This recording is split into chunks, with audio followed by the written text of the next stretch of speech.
Hey Guardians, what's happening? So I decided to make this video for casual players who aren't that skilled in order to help you get through the ultimatum heaven or hell section. So what I'm showing now, even though it's at the end of the video, I clipped it and put it in the beginning so that if you were looking for the loadout and the information, you'll find it.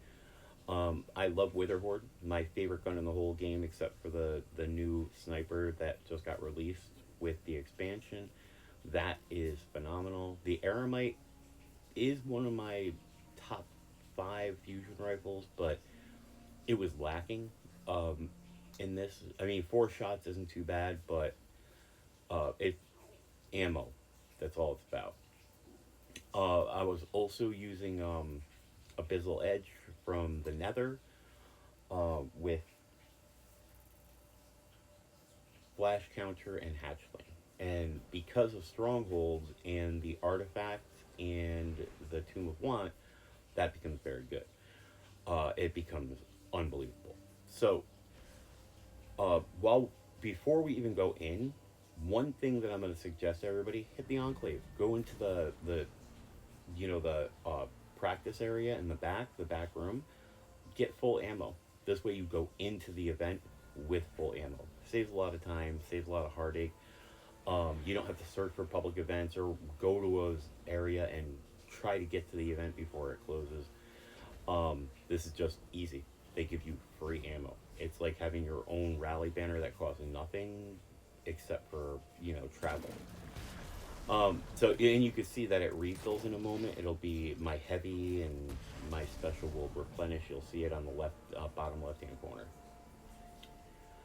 So now that we're full of ammo, we're gonna load in. One of the things you're gonna see when we first do this, I am going to go after the Minotaurs right away. The Minotaurs can cause a lot of heartache if they are in areas where the blights are that you have to take care of, because you have snipers, you have blights to get to, and you also have orange, yellow bars that are floating around. 3 of them in every section. 3 different types. There'll be a sniper one, a solar sniper guy. There'll be the shielded taking guys and little dudes that are snipers that run around. I mean, it becomes a pain in the ass. So basically, I clear out the Minotaurs before I even begin the encounter. Unless the encounter triggers the moment that you're clearing a Minotaur, you might as well do it and then go after the Minotaurs after. This is the first one. If you watch, after I put down my barricade, hit him with Witherhoard, the next time you see his health bar, it's already down 1/3. Like, it literally melts it. It also melts the boss. Like, you can't go wrong using it. I overdo it in this video. I woke up and said, okay, I should record this video for people who might need help. There are a lot of streamers out there that are like, you have to use this and you have to do that and you will beat it in 10 minutes or less. Well, if you're not an extremely skilled player like a lot of the streamers are, or, the majority are on PC and, us console people, we kind of suffer. Even the console people will be like, make sure you're using Crest of Alpha Loopy or whatever. They'll come up with all these different ways for you to get health back, when in reality, you could probably just use Orbs of Power. But at this point, I'm just going around killing the Minotaurs. Don't worry about anything else, just focus on the Minotaurs. They go down quick. I mean, the hardest part is maneuvering around looking for the blights, which I don't even use Tolan for this, just to throw it out there. A lot of people are like, follow Tolan, he'll lead you right to it. I don't have to. You can just ride around. It's a small area. And you can gain your bearings by just moving around. Now, here's an important thing when you get to an area where the boss will show up with the Minotaur. Don't try to, play back, and just make sure that they are the Minotaur you're trying to kill is in between you and the boss, right?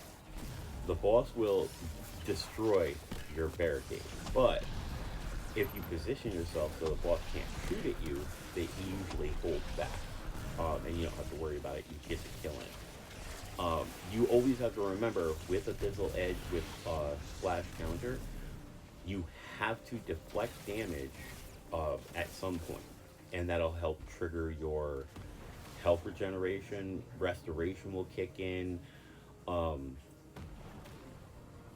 You know, you just have to make sure you get a melee, and that a sword counts as a melee. So what you're going to see me do now is I'm going to immediately... oh, I'm sorry. I had to stop because I knew the boss would teleport in the direction I was heading sooner or later. So I hopped off the vehicle so I didn't blow up.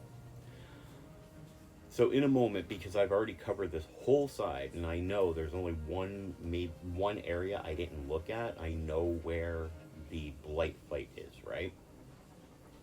And what you're going to see is as I approach, and I'm about to start the encounter and the sniper spawn, one sword swing, that's all it takes. All you have to do is keep going, blocking, and you have your restoration kicked in, your heal is going on, and you're just going to kill all 3 snipers. Very simple. After I kill this sniper on this particular encounter, see how there's a couple of orange bars out here, and one of them is a hypernova? Hit them twice, and then finish them. Boom, they're done. Everybody panic. The only one you should truly panic about, if you're not on a Titan with a sword build, the only one would be Drain, right? Even with Drain, it's more manageable. You put down a barricade, block with your sword, blind him. When he hits you, he'll get blinded. You just have to keep that momentum going, and the moment he's finishable, just finish him, and it's over. A lot of people stop and try to long-range kill him. That's what we did originally. When me and my crew would come in here, we were like, okay, put on Wish Ender and hang back. Make sure the boss isn't around you, and just kill the snipers while I keep everything busy. Now, it's just very simple. You just kill the sniper first. A lot of people know this, how to work these blights, but if you don't, there's a gun out there called Thorn, a handgun. You could shoot it from a really long range. It may take a while, but you can pop them from a long range. But if you run up, instead of staying on the ground, but hop on top of them, you could shoot down and damage them and destroy them.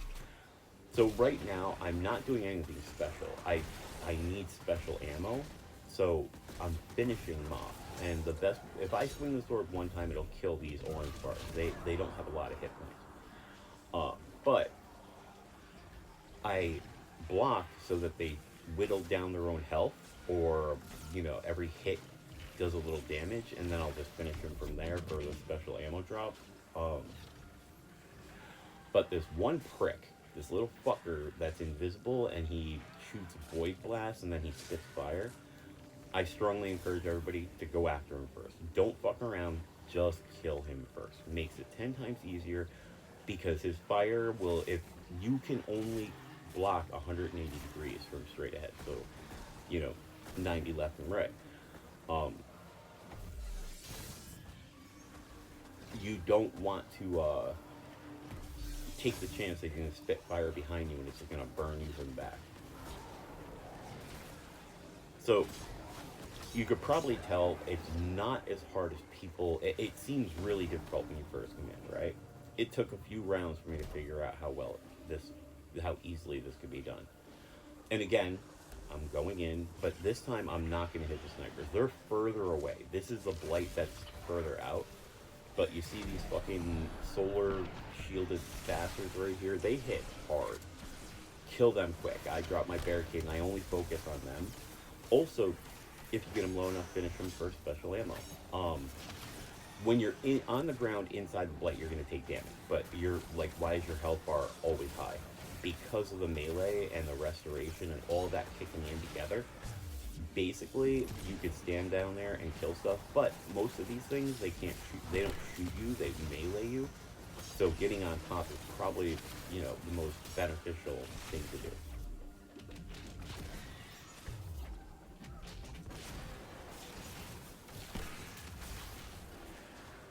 I'm not sure if this was the second set, I believe.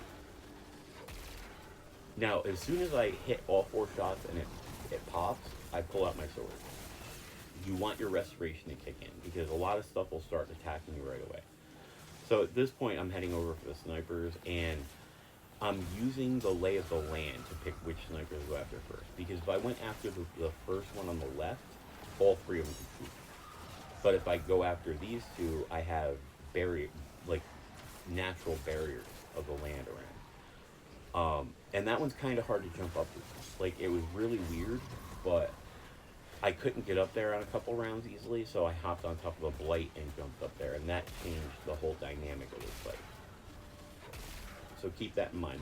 There's one spot that you might have to be on a blight to hop up to make it easier.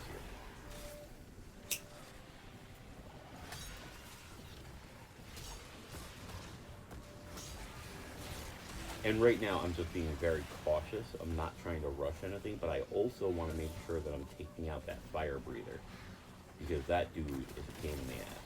Now, if you fall down, look for something to hit with your sword right away, so you get your your heal going to bring yourself back up to full.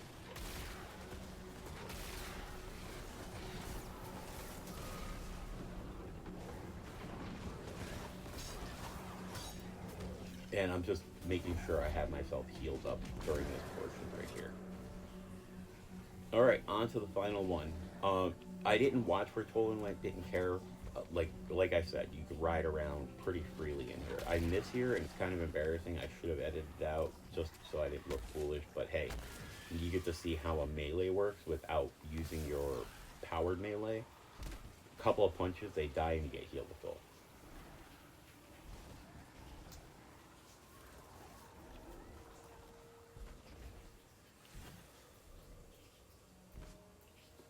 And of course, I do see the blight, so I'm trying to full speed it as fast as I can so I can get to that sniper as he spawns. It makes it a little easier.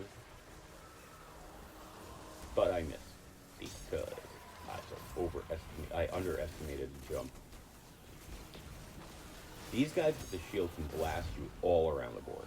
So I would have probably found a better focal point where I could be away from the other 2 snipers and kill them, but you know, sometimes you start getting cocky and you could die from it.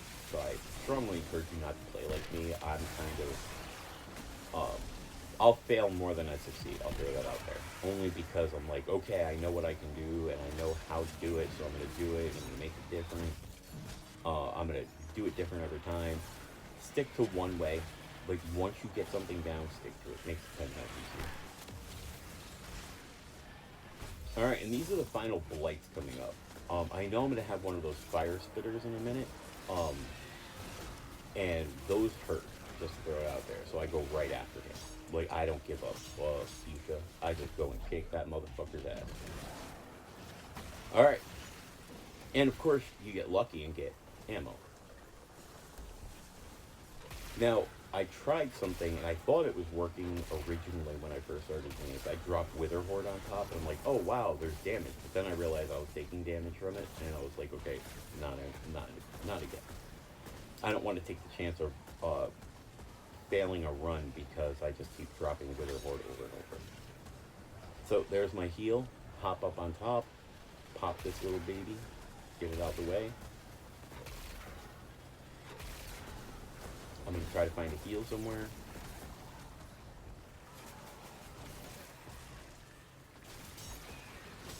I know there's a fire breather, but right now I'm protected inside this cone, so I can rush over.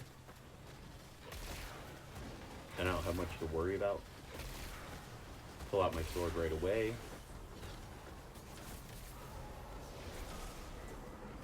So I didn't know whether or not the boss is ready, so I come up here and I missed the damage when he attacked me. So I took a swing to see if he was damageable. It was kind of silly. Drop the barricade. Pop him Witherhoard. Sorry, pop him Witherhoard. Now, what's happening is, with Witherhoard, because you're behind your barricade and getting bolt charge, you're healing yourself. not sure how this is going to go moving forward, but um, the bolt charge is keeping you alive. That was a bit ballsy for me. I could have just screwed up this whole run really quick. I got lucky again.